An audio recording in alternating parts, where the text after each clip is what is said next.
इस वीडियो में हम देखेंगे सिस्टम यूनिट का फ्रंट साइड और सिस्टम यूनिट का बैक साइड।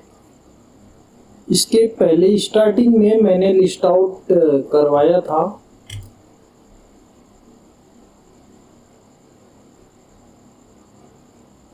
सिस्टम यूनिट के फ्रंट साइड पर आपको क्या क्या मिलता है। सिस्टम यूनिट के फ्रंट साइड पर आपको सीडी डीवीडी ड्राइव मिलता है, जिसको हमने देख लिया है। और यहाँ पे एक ट्रे निकलता है। जब आप यहाँ पे एक बटन होता है, सीडी डीवीडी ड्राइव का बटन होता है। बटन को प्रेस करते ही एक ट्रे निकलता है, जिसमें हम सीडी और डीवीडी को रखते हैं और प्ले कराते हैं। और सिस्टम यूनिट के फ्रंट साइड पे ही एक रीसेट बटन होता है।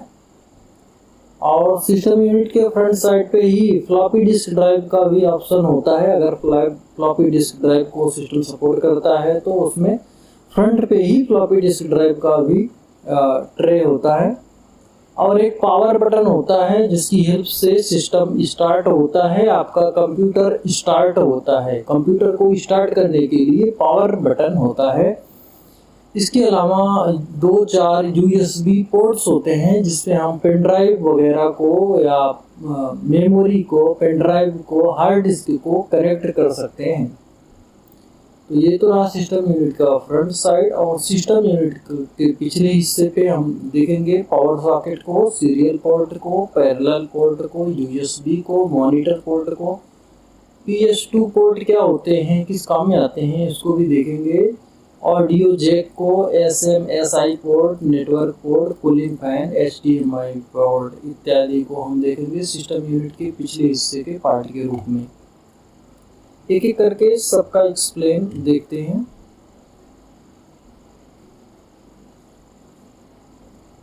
सिस्टम यूनिट के फ्रंट साइड पर आपको CD, DVD या फिर फ्लॉपी डिस्क प्लेयर मिलता है।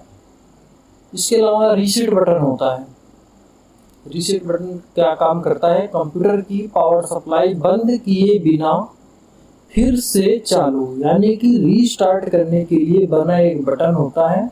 आजकल यह बटन हार्डवेयर में नहीं होता है।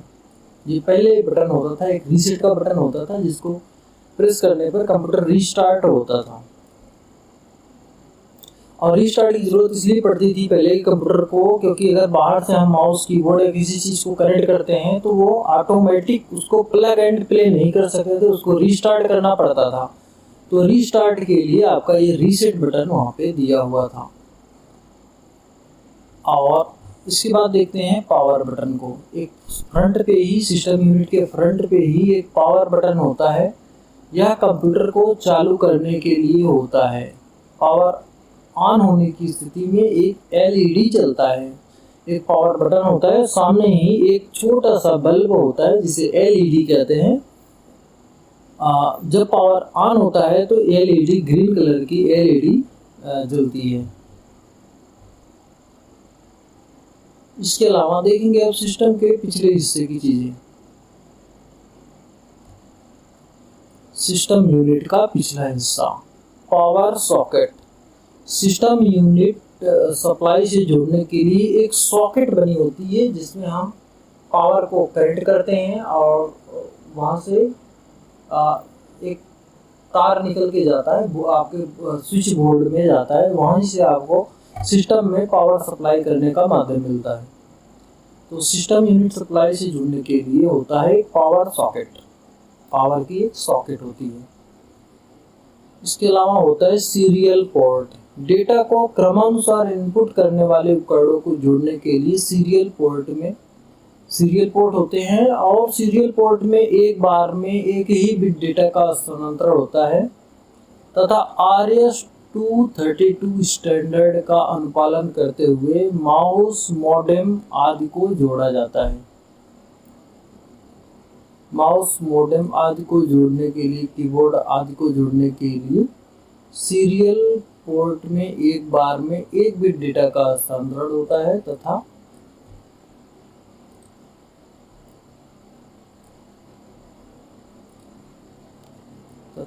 RS-232 स्टैंडर्ड का अनुपालन होता है। माउस, मॉडेम आदि को जोड़ा जाता है। इस तरीके का आपने पोर्ट देखा होगा सिस्टम में, ये होता है RS-232। इसके बाद आपका आता है पैरेलल पोर्ट। डेटा को एक साथ समांतर क्रम में स्थानांतरित करने के लिए इस पोर्ट से प्रिंटर आदि को जोड़ा जाता है। इसकी गति सीरियल पोर्ट से अधिक होती है। ये एक व्यवहारिक सी बात है। पैरेलल पोर्ट में एक साथ कई बिट स्थानांतरित हो सकते हैं, तो वास्तव में इसका स्पीड तेज ही निकल के आएगा।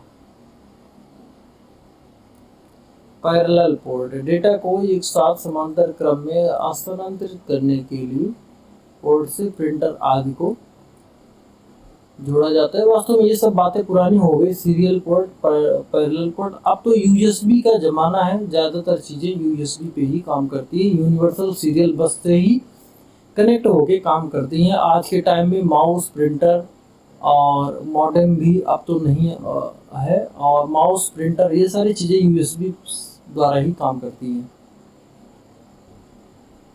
इसके बाद आता है मॉनिटर पोर्ट। मॉनिटर को सिस्टम यूनिट से जोड़ने के लिए होता है। इसे VGA, video graphics array port भी कहते हैं, और अब तो HDMI से भी कनेक्ट कर सकते हैं। देखो, मॉनिटर को कनेक्ट करने के लिए सिस्टम से दो तरीके का पोर्ट होता है। जो पहले पोर्ट चलते थे वो थे VGA पोर्ट होते थे, वीडियो ग्राफिक्स एरे पोर्ट होता है।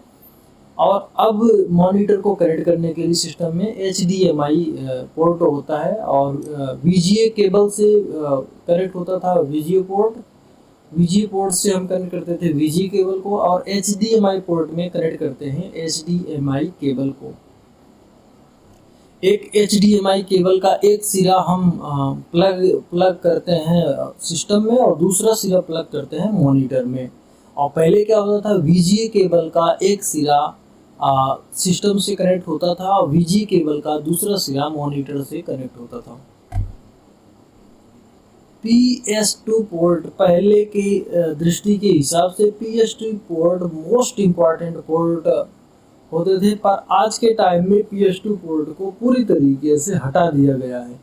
PS2 पोर्ट के जरिए कीबोर्ड तथा माउस को कंप्यूटर मदरबोर्ड से जोड़ा जाता था। पहले क्या होता था, PS2 पोर्ट नामक दो पोर्ट होते थे। एक पोर्ट से माउस को जोड़ा जाता था, दूसरे पोर्ट को कीबोर्ड से जोड़ा जाता था, दूसरे पोर्ट से कीबोर्ड को जोड़ा जाता था। तो PS2 पोर्ट, अगर आपसे क्वेश्चन में पूछा जाए कि PS2 पोर्ट किस काम में आता था, तो आप सीधा जवाब दो, PS2 पोर्ट का यूज माउस और कीबोर्ड को सिस्टम से जोड़ने के लिए, या कंप्यूटर से जोड़ने के लिए, या मदरबोर्ड से जोड़ने के लिए यूज में आता था। लिखेंगे इसको, PS2 पोर्ट के जरिए कीबोर्ड तथा माउस को कंप्यूटर मदरबोर्ड से जोड़ा जाता है। यह गोल आकार का 6 पिन वाला होता है, 6 पिन का पोर्ट होता है।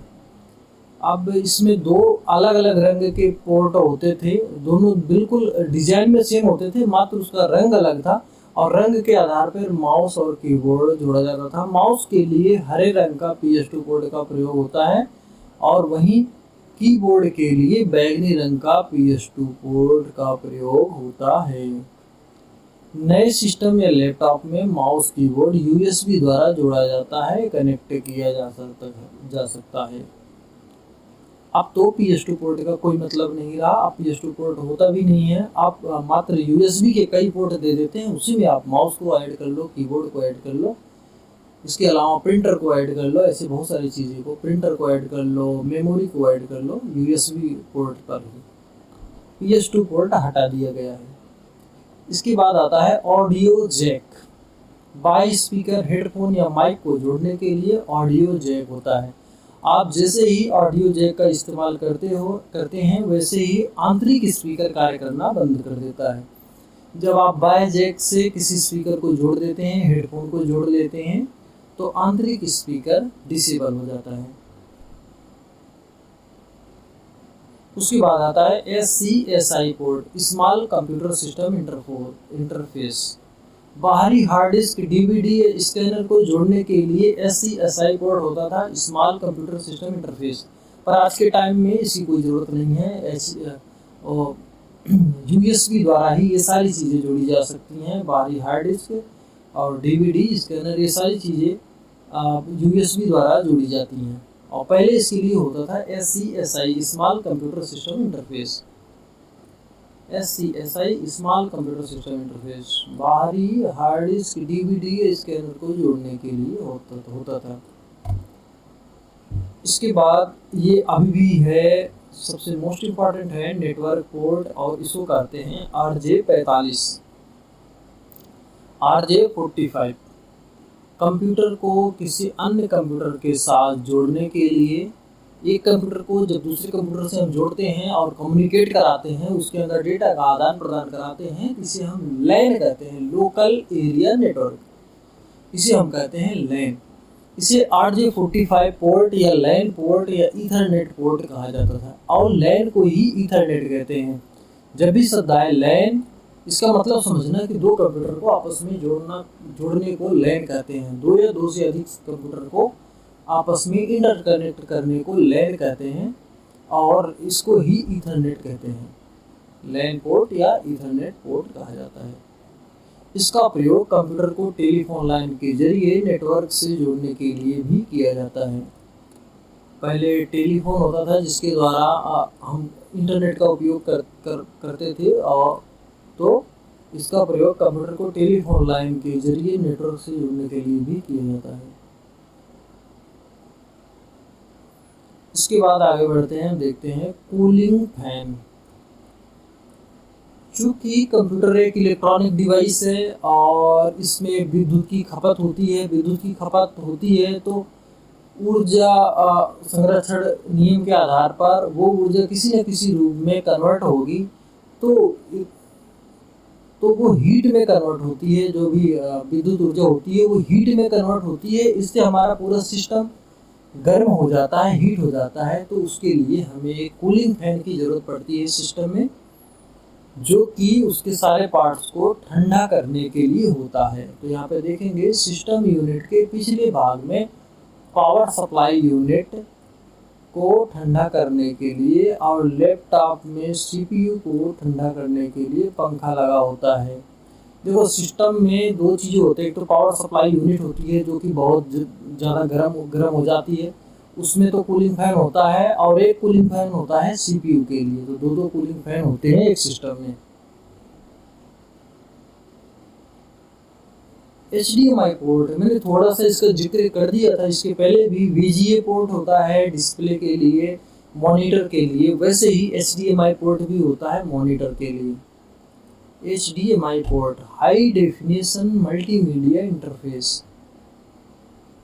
इस पोर्ट से मॉनिटर या टीवी को जोड़ते हैं, या वीडियो तथा ऑडियो सिग्नल्स को डिजिटल रूप में रूपांतरित करता है। इससे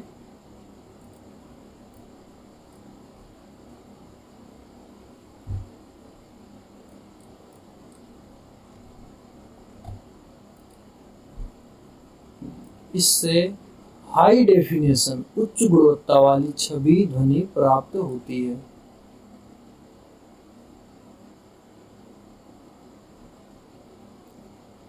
यहाँ पर आपका सिस्टम यूनिट खत्म होता है। सिस्टम यूनिट, अभी तक हमने सिस्टम यूनिट के सारे पार्ट्स को पढ़ लिया है, और अब सिस्टम यूनिट के अलावा पर्सनल कंप्यूटर के और पार्ट्स के बारे में हम एक एक करके पढ़ेंगे अगले लेक्चर में। और इस लेक्चर में बस इतना ही।